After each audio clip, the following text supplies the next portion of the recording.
among Anglo-Jews to the Jews throughout the world. After his death, when he was praised as a great statesman, the British Jews talked of him as the example of the one who could be both a proud Jew and an English patriot, and even an Orthodox Jew who condemned apostates as cowards and traitors have claimed that Disraeli was of the Jewish nation.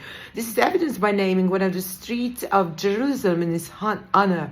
Few Meshumadim, so these are the apostates, have deserved a similar commemoration. Disraeli's political opponents accused him of cryptic Judaism and philo-Semitism, although his attitude to the Jewish question was tenuous and fickle at the best. Why? The growth of the Jewish community in England. We are in the history of the Jews, it dates back to the 1070, okay?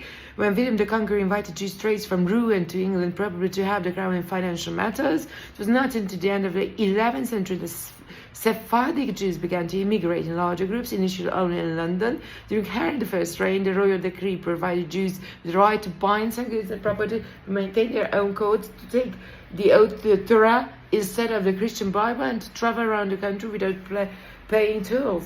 In 1290, King Edward issued an edict expelling all Jews from England, accusing them of usury practices. It is believed that from 4,000 to 16,000 Jews then had to leave the country. Despite the ban, the Jews began returning to England in small groups. Okay, in both the pre-Christian times and afterwards, Jews settled as far as the east as China and India, famous, often working as traders in partnership with Christians, Muslims. Okay, in the Middle Ages, the Jews diaspora in Europe divided into two groups, Sephardic and Ashkenazi Jews. Sephardic Jews, also called Spaniards, who had lived in the Iberian Peninsula, spoke the Ladino language, a Romance language derived from Old Spanish. In 1492, Spain expelled the Jews inhabitants, refused to convert to Christianity, stole their property. In 1497, Portugal did the same. But Aramaic and Hebrew was the German language dating from the 9th century that added vocabulary from countries here.